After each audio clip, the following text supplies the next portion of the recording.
If you're just tuning in, this is our podcast, Don't Give a Sip, and I'm Jax. And I'm Kaylin, and today we have a really big topic. It's kind of the topic that sparked this whole podcast. So it's really important to us. And I think it really encompasses like your life, Everyday life. What it is. Self-worth. Self-worth. And boundaries. Which I realized I had none of. And if you don't have self-worth, you don't have boundaries. So, and you'll start noticing that you're in these exact same pattern relationships. My last relationship was just like my marriage, basically. And I'm like, they were identical almost. And I'm like, why do I keep reliving this? Like, what is going on? Like, this is... You think it was better in some aspects, but it's those same underlying patterns. And I feel like these patterns, though, stem from like early on in childhood. Like whether you go through, if you have conflict at home, your parents are fighting, it's an abusive relationship, or bullying in school. Like these assault. Things. Yeah. And I realized that, it doesn't have to be something extreme. It could just be that your parent worked and you were left alone and you had to figure out everything yourself. You had to be the parent. No one was parenting you. So a big part of the self-worth and boundaries is like, finding yourself and reparenting. And I think just yourself. Looking at the common denominator, because I realized in my relationships, I was sexually abused most of my life. So I end up picking partners that were very abusive. And that was the common denominator in myself, is that I was lacking that self-worth. So I was latching on to these abusers. Yeah. And, or people pleasing, searching for that validation and always wanting to be liked and just making sure you're doing the right thing, walking on eggshells. This is all stemming from childhood trauma that leads into your relationships. And then the big topic of what we're saying, it's like, okay, well, how do you play a role in the dysfunction of the relationships you're choosing? Yeah. So that's kind of what we're talking about today. And I think, when you love yourself and you're in a happy place and you're like, I know what my goals are, my dreams, my passions, it really becomes a need versus a want. Yeah, it's a game changer too. You start noticing that this isn't acceptable anymore. And you can't make anyone love you. You can't make anyone respect you. But what you can control is how they treat you. And that comes from self-worth. And I think when we hit rock bottom, we really had to reclaim our lives, reclaim who we were, what our purpose was, what we wanted. And but how do you do that? We don't even know when you're going through it. You're just in such turmoil and you lose you're yourself. in hell. You lose yourself for a while. You lose yourself trying to earn that validation from the person you're with. It becomes a cat and mouse game. So, we had to really reclaim our roles. Self-worth is knowing your value and demanding that respect. And that kind of leads us into like the hard truth about dysfunctional relationships. Yeah. Why are you attracting these dysfunctional relationships in the first place? And, in my circumstance, it was like, you meet these people, you pick these people, they're mirroring you. So it's a mirror, like their behavior and what they're doing, their shortcomings, it's kind of a reflection of you. You would like attracts like. Yeah. So, for me, it's important to really observe how they're behaving and then look inward to yourself. Like, what are you lacking? Well, and that's what you're attracting. Yeah, exactly. So what are you lacking? What are you not happy with by yourself? In my circumstance, I was really in love with this guy. He could fix anything. Gardening, had beautiful garden. And that's a turn on, FYI. Handyman. Handymans, yes. Well, that goes to security. Yes. So, are they able to provide and make sure you're safe? So what are you lacking? That's a need for you. So yeah, and you really need to do that inner work. You need to do that inner work, though, to understand what you're lacking and why you have low self-esteem. Just watch their behavior, because you're with that person. There is a connection. There is a passionate fire. There is a reason you're attracted, and I think a lot of that is because you're attracted almost to yourself, and that's the good things and the bad things. So it's like, okay, I love all these good things about them, but the bad things, it could really be that, watch their behavior and you'll get an insight into your own behavior because you are attracting what you're projecting. And I also think like it's not always easy to look at yourself. So you mirror that because you think that's who you are too. But maybe it's really not. Well, I mean, that could be, due to lack of identity, which is a huge thing in setting boundaries. Mm-hmm. For my first marriage, I didn't even realize how broken I was. It took me 2 years out of my divorce. Yeah. 2 years. And I remember doing a photo shoot. It was some big fun event where, that used to be my life. Like, that was every day. That was normal for me. And I had gotten beaten down and told me how, isolated, all that abusive, relationship stuff. And it wasn't until I did this one thing where I was like, wow, that's the Kaylin I know. And I started finding myself again. So a lot of times in these relationships, you don't even realize how beat down you are, the self-confidence, the self-worth. And I think people always say that because they always say like, well, why did you stay? Like, why did you stay when he hit you the first time? That stuff doesn't happen immediately. Like your heart's already invested. You're in love with this person or the idea of what you thought this person was. Yeah, and you make excuses. And as time goes on, it takes... they're beating you down as it goes. It takes that moment where you're like, whoa. Like I know for me, I was in a really abusive relationship years ago. He passed away and there was, it was years of abuse. Are we talking about, I don't want to say his name, he killed himself? Yeah. Okay. We don't want to say names on this because we're going to tell you some pretty crazy shit about these people, and it's not fair to just, bitch about them. It's because there were good things too. And when I do discuss him, like I love him. I mean it in the most utmost respect. He was a drug addict. I don't think he really realized all the things he did to me, but when I look back at that relationship, it was abusive in every way, physical, mental, emotional. It was awful. And you allowed it. And I allowed it. And one of the things was it took for something pretty traumatic to happen, where he attacked me on the staircase and I had a neck injury and I had to take off work for weeks. I was on painkillers and, I was rushed to the hospital, and I woke up the next day and my mom and dad were looking after me, and she was like, well, what happened? And I was like, oh, I went to get a glass of water in the middle of the night and I fell down the stairs. That's when I was like, oh my God, I'm a textbook. Beaten woman, battered woman. And that was kind of my wake up call, is like, well, it's like you need to get out of this. I always said, like, how are these girls so stupid? Like, oh, someone touches me. It's like, how are they so dumb? I would just leave. Yeah. And then it's over time, I realized, like, oh my God. Same with you. Like, because when you get broken down so much, like it takes time to pick up all those pieces. Like when you break a vase, those pieces shatter. A vase. Vase, my bougie whatever. Friend over here. I'm bougie. It's a vase, guys. It's Target. I shop at Target. Yes. But when you break a vase,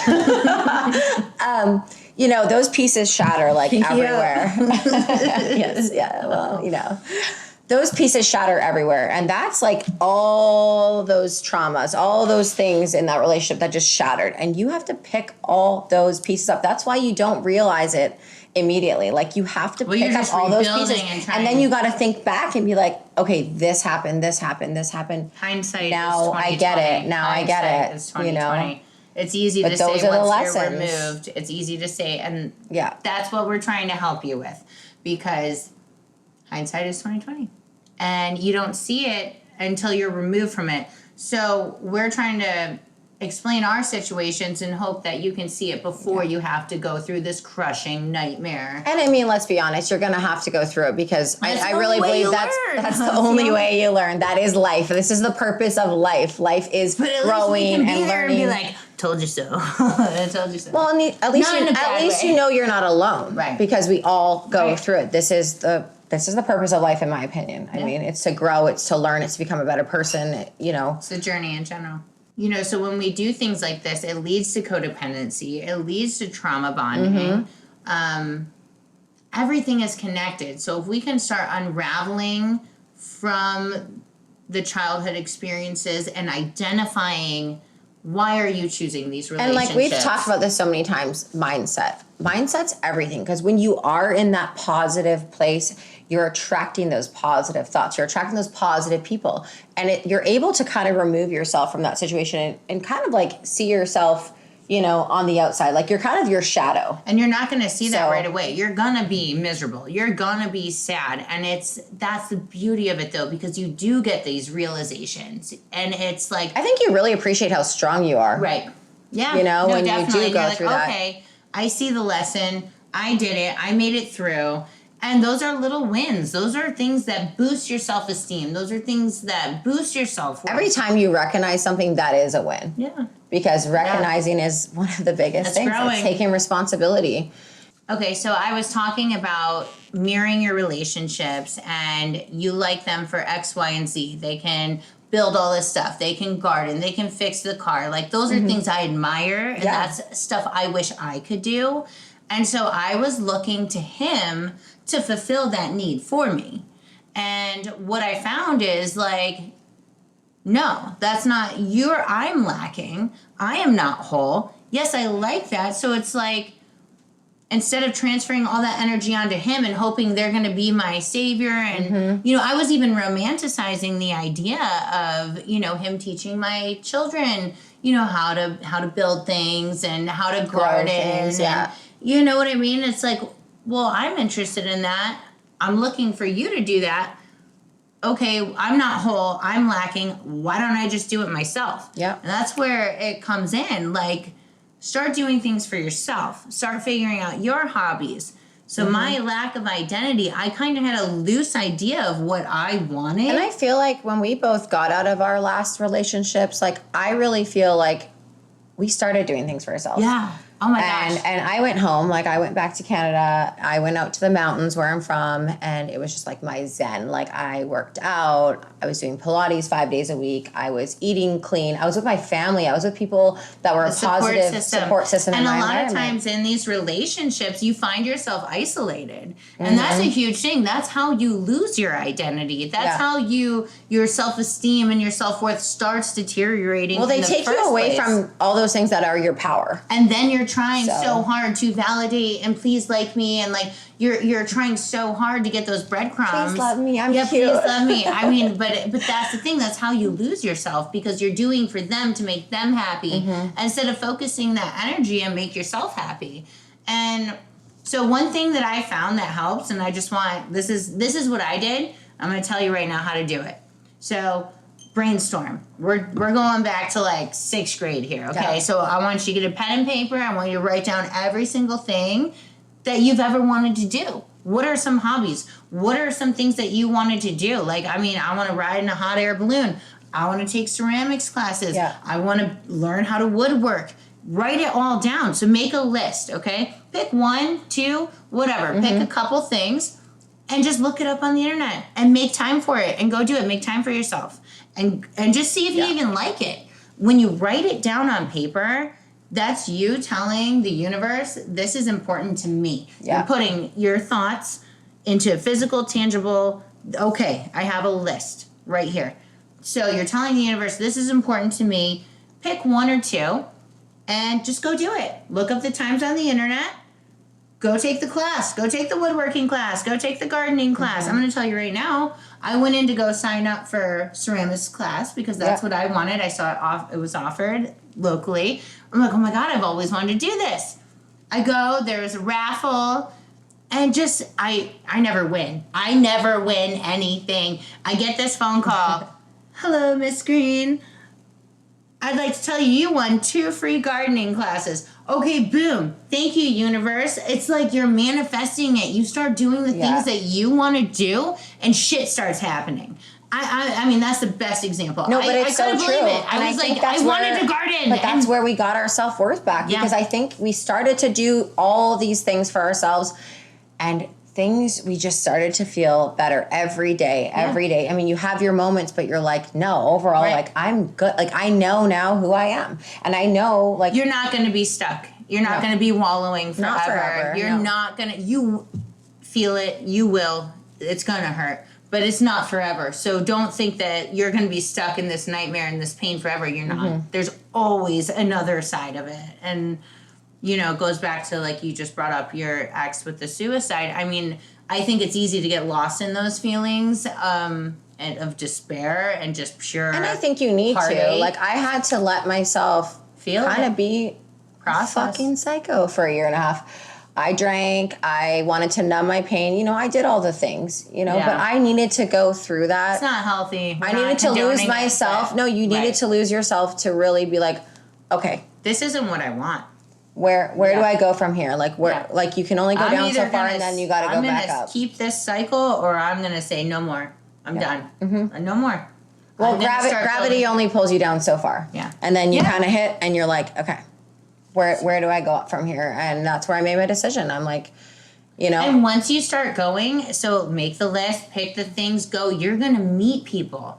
You're gonna meet people with similar interests, and this is you creating your life. I mean, and that's why they always say, like, hang out with the people that you want to be, because those are the people that inspire you. And when you and I, like, we had each other to support each other. We knew who we were. We knew where we wanted to be in life. And we, even though we were grieving and going through, you know, awful, heartbreaking time. Something more. Don't let this relationship, whether you're a man or a woman, you know, girls are just as shiesty. Okay, we're not just talking to the women here. Like, we're talking to the men too. Like, I can don't let it define you. Like, every day is a new day to write your story, a new day to write your own chapter, close the last chapter. I mean, every day is a new day to start over. And if you fuck up, start again. Yeah, and it doesn't happen overnight. I mean, we're not saying, oh, boom, you're healed, you're fixed. This is an ongoing process. You're going to have your high days, you're going to have your low days. I think I'm healing. I think I'm over it. Yeah. You know, something will come in and remind you, and you're like. And I mean, like, the emotional part's gone. The tears are gone. But we are still healing. Yeah. I mean, we're healing from the trauma behind it, not from missing that person. I think it's the trauma. It's everything that you put into that. I know in my last relationship, like, I really thought he was the one. Like, I was going to marry him. I was going to have his kids. I was so in love. And you built up the fantasy. Yeah. And I think what hurt the most was looking back at my relationship, because it was such a narcissistic relationship, and realizing that, like, was it all a lie? Like, did he feel all those things that I felt? Like, was he invested the way? Because when you look back at everything you'd been through, you had hinged so much. I think that's the part I had a hard time getting over, was like, was it all a lie? Like, everything we ever did, my birthday trip, all these things, to discussions about kids. Right. And that's where it really, like, affected me. Yeah. It was just like. That's like betrayal. It's betrayal. It's betrayal trauma. I mean, that's the hardest thing. And I was fully invested, as we all are, in the things that mean the most to us. Not anymore, loser. You missed your chance, and have a nice life. So I think this really comes back to boundaries, like doing things for yourself, increasing your self-worth. And when you increase your self-worth, you know, you live your life, you live the reality you want, you start to love yourself. Right. So, I mean, but what does it mean, like, to actually have self-worth and self-love? Like, for me, I thought, I go to the gym every day. I work out. Like, you know, my body looks good. You know, I come home, I take a hot bath after a massage. Yeah. You know, these are... I mean, it's great for your mental health, but, you know, these are temporary fixes. I mean, it's temporary, you know. Well, it's temporary because there's all sorts of things that affect your self-worth too. Like, are you going through a breakup? Do you have an illness in your family? Or, you know, is there a traumatic event, illness? Yeah. I mean, financial issues. Oh, yeah. No, that takes a blow. I mean, look at what happened in the country. I mean, people lost everything, and you know, so it all builds on. And then when you don't have self-worth, you don't have boundaries. Right, and don't have self-worth, you don't have boundaries. And boundaries are what keep you grounded. So ultimately, you need them in your life. So you need to. What we're trying to say, it defines where one thing begins and another thing ends. I mean, you need to have boundaries. Well, that's how you end up in narcissistic relationships, because you don't care enough about yourself. So self-worth, self-care. It's not taking a bath. It's not getting a massage. I mean, these are great, and it does make you feel better temporarily. You know, and we talked about this in the red flags, because I was telling you about, you know, my last relationship, which you know all about, but, how I saw these things, but I let my boundaries down and I allowed them to happen. Right. Like, why did I was always against cheating. I'm always against, abuse, domestic abuse, and I allowed them to happen. Yeah, no, and that goes back to... Because I let my boundaries down. I let my walls down. That's the hard truth. I let this happen. And that's the thing people are going to struggle with watching this, because it's like, you're at fault. It's always hard to point yourself out. You have to look internally. Yeah. So the baths, the working out, yes, you may feel good and all this stuff. That's not self-worth. It's self-love, it's self-care. It's self-care. Yeah. Okay, but self-worth is like very internal. Like, it's really looking at the hard truths. Get to the root of the problem. Don't just mask it temporarily with a freaking hot bath and some candles. Great, you feel good for 10 minutes, but the issue is still there. The underlying issue is still there. Is that kind of like my shopping therapy? Oh, yeah, bitch. This girl. Oh, man. The only trick about marrying this one is you get a good closet. I'm marrying you for your shoes. I think this just became a toxic relationship. She's marrying me for my shoes. No, I would never buy them, but if they come with the package, then hey. Just like Barbie. Just like Barbie. She comes with Ken's house, Ken's car, and Ken's furniture after the divorce. I love it. Except for I got nothing. I got nothing. So when we talk about self-care and self-love, we all have things that we do. I mean, for me, it was my whole life it's been writing. I think when I put it to paper and I go back and I reflect on it, that's like me moving on. Like, I've read a part of myself that no longer serves myself. Yeah, you got it out of your body. You put that's why I said, like, write out your list. You're putting it on paper. You're moving the energy. Yeah. So you're moving the energy. So and I think that was kind of my step forward, because I wrote this poem, All right, let's read it. Kind of the week we broke up. And it's called I Wish I Knew. And this is about like boundaries. Okay. Yeah, boundaries. Okay. Self-worth, really. It goes hand in hand. Yeah. So I wish I knew what I know now. I'd set my boundary to what I'd allow. I'd tell myself to cut the ties the second I found her between your thighs. I wouldn't forgive, nor would I accept the manipulation and lies, all the tears I wept. The mental abuse you never forget, but the physical abuse I never should have let. Bags of my life thrown all over the halls, arguments so loud or when the cops were called. I always thought you loved me, I thought you were the one. Love is blind, they say, as blinding as the sun. That look in your eyes is when I felt the fear, piercing and empty, the psychopathic leer. It pains my heart to have to let go, but I value my life and I praise my beautiful soul. So what I know now, I didn't need to know then. Life is hard lessons to learn your worth again. So it's basically everything we touched on. And by the way, I would love to cancel my subscription to Your Issues, because I have fucking boundaries now. Cheers to that. And that goes back, and I know I talked about it in a previous episode about, that older woman showing up at my ex's house at 2 in the morning. And it's like, I had no self-worth, nothing. And I still wanted to be there. I was like, I was in shock, and I was like, can't believe this is happening. But I there was like this little voice inside my head that said, if you don't leave right now, then you're allowing this, and it's not appropriate. It's like, and I wanted to stay, and that's how fucking sad I was. That's how sad of a person I was. That's how, empty. I still wanted to stay, even though this bitch is showing up at 2 a.m. saying, oh, I've been with him for a month. You can't write this stuff. And I told myself at that moment, like, even though I'd planned the whole night, it was going to be so much fun, I had to leave. Or else I'm telling myself, you hate yourself. You're allowing this bullshit to happen, then you're a low fucking person. And the sad part is it was just like, it was almost like a glimpse of me figuring out, you're not going to be a sad fucking person. You've been the sad fucking person. Yeah. And if I had stayed, what would that have said? Like, I would be telling myself that I hate myself. And I had to leave. And it was hard. Yeah. It's hard to enforce these boundaries. Like, it doesn't happen overnight. And it's a slow progression. And it gets easier once you find yourself, once you love yourself. Like, now, if that shit happened to me, forget it. Fuck you, dude. last you'll ever hear me again. Okay, like done.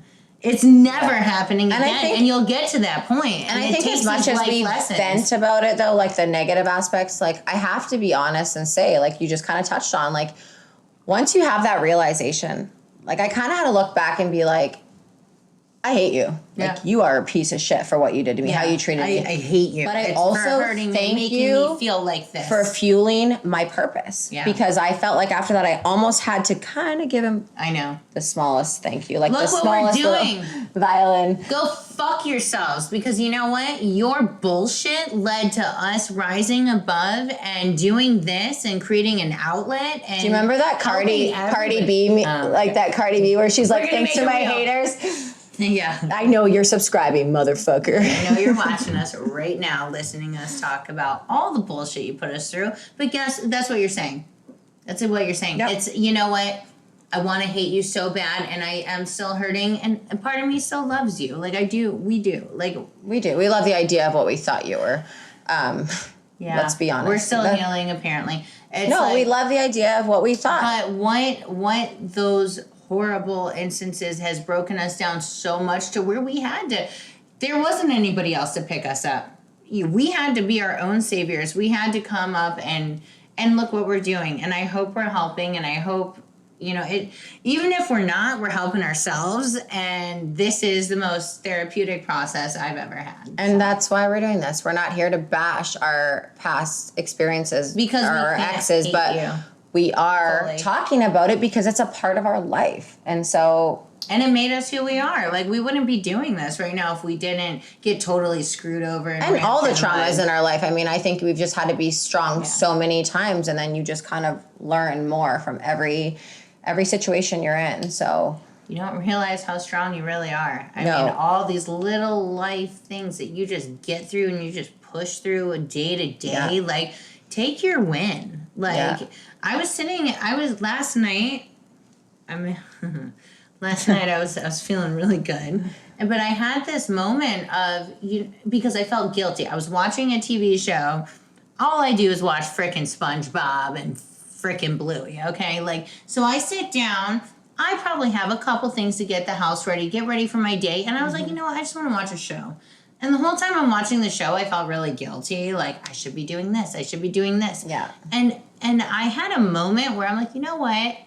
I do so much that you're allowed to have those moments to just decompress. Like, watch your show, write in your journal, listen to your music. Like, don't feel guilty, because that's where it's the people pleasing. It's the hamster wheel. Like, well, it's having no boundaries when you're doing that. I mean, don't we do that all the time? Like, I know for me, I hate being mean to people. Like, I'm so nice. So I'll give out my phone number when someone asks, or someone wants to buy me a drink. And it's like, means nothing. I know it means nothing. And it's like, I don't want to date you. You don't want to hurt their feelings. Right. But then I end up going because they're like, hey, they're asking me so many times, do you want to go for a drink? Do you want to go for a drink? Too thin. Exactly. And I'm going, and then I get so frustrated at myself because I'm like, I did not even want to go. And I'm rushed. Taking it out on other people around you, your family, your kids. And you lose it because you didn't have your boundaries up, you know? And I just think at the end of the day, you got to remember, like, if you're constantly trying to prove your self-worth, you've already forgotten your value. Yeah. So... Yeah, the hunt for validation. Mm-hmm. And that's something I'm still working on. I mean, I've definitely made progress. I think we've both made progress. I think we've made a lot of progress. I know we vent about things, but really, like, I have to say I'm in a place in my life where I am over that. I'm just healing from it. Right. But I'm over that. There's time. That's what I'm saying. I'm over that relationship. I'm over those parts of my life. And not just this past relationship. I mean, the parts of my life. I mean, that made me who I am. Well, another thing, it takes a lot to transform. So it's not an overnight process. So even if you're in a relationship and you set these boundaries and you know, this is how it's going to be, it's not gonna be perfect. I'm not giving the other person like some slack or like, you know, a justification for being a total douche. But there's gonna be instances where there's a learning period. Yeah. And you have to understand each other, because it's not gonna be just, I said this and boom. It takes a lot to unravel and to unlearn your past behavior. But I think that one thing we really talked on in here is like, being honest with yourself. Because if you're not honest with yourself, like you can do all the counseling, you can do all the things for yourself, but it's never going to change because you weren't looking at yourself from a critical standpoint and going, what's my problem? Right. You're doing it for the show. Like, look at, like, even your ex going to therapy. So he goes to therapy to say, oh, I'm finding myself and blah, blah, blah. But he's telling the therapist. And like, what are you finding? That you're a fucking loser? Like, what are you? You put your dick in like 30 women while I was with you. No, but, sorry, that was bad. But the point is, it's, you have to be ready to accept what people are going to say, for the healing process. You have to have the strength to look at yourself and be like, doing wrong. Yeah. What am I doing wrong? That's what we're saying. And I think that was it's a hard thing. Like, I think for years I had a really hard time apologizing. Like, I had a hard time to say sorry. Yeah. And it's like, why am I having a hard time saying sorry? Like, I should, if I did something wrong, I should be sorry. But it is looking at yourself in that way. Your ego wants to say, again, no one wants to admit that they're at fault. And so your ego chimes in. And it's like little kids. Like, I tell my kids, say sorry to your brother. Sorry. Like, you don't mean it. Like, you didn't know. Say it the right way. Like, yeah.